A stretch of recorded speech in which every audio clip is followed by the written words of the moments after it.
Welcome everyone, it's Sherry Carroll with SimonsStamp.com, and I have another edition of our upcycling wrapping paper ideas over your Christmas break. So I have a stack of wrapping paper scraps that I've put together, and I have some paper clips holding them so they don't slide around. And I have about 7 sheets of paper in here. Some of them are really old and some newer ones. So I have a nice variety of wrapping paper. I'm going to be cutting these down into a circle using the Simon Says Stamp nested circles, and this is the 5.5-inch circle. So I've just kind of slid that paper clip around onto that die, and I'll be cutting this paper down so it'll fit in my die cutting machine. To make things easy for myself, I'll pull out my platform for my die cutting machine, and I can place this right on top, making sure that those papers don't exceed the width of my platform or the plates. So I'm going to remove that paper clip, and I have my main cutting plate down below, and make sure I get this really nice and straight. And then I can put the upper plate on top, and then I can run it through my machine to cut my circles. These cut out perfectly, and I have 7 layers of paper here, so it was really nice to be able to cut them all at once and nothing slides around or wrinkles. The folding is really easy, so the first thing you want to do is to fold this in half, and this happens to be double-sided paper, so it's pretty easy to work with.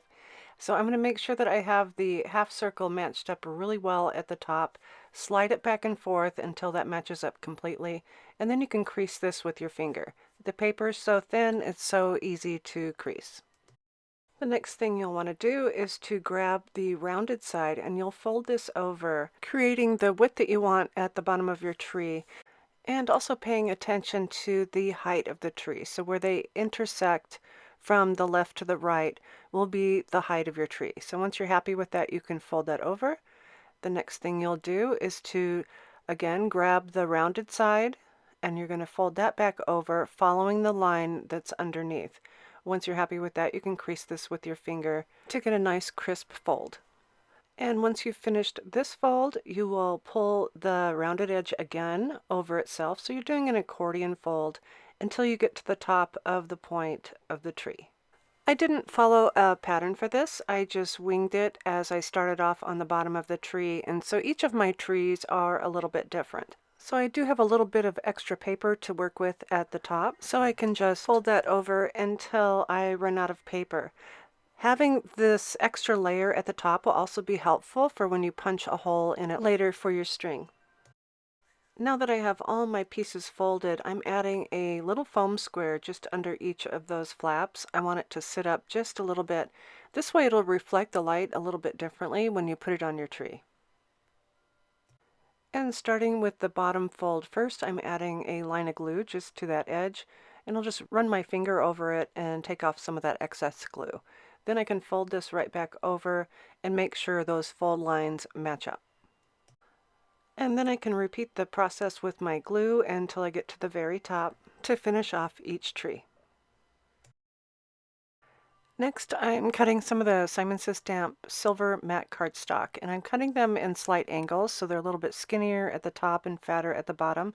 And I'll feed these up into each of the trees. This will add a little bit of stability to the tree so it's a little bit more firm, and it'll make it a little bit stronger for when you punch your hole and add your string at the top. And I'll be using the Simon Says Stamp craft glue at the top part of the tree. I'm going to leave that bottom trunk without glue so that it doesn't stick to my paper when I set this in. So I can just open the bottom of the tree and slide this right in, and I'm going to push this right up to the top, and then I can trim off the excess at the bottom as I need to. Once I have all the little tree trunks in place, I do want to add a little bit of glue to close in this bottom area. So I'm just going to open this up with my finger and put a small line of glue just around one edge. And then I can just press this down until it dries. A quick handy tip is to grab a couple of acrylic blocks, and you can just place those right on top, and that'll add a little bit of pressure until your glue dries completely.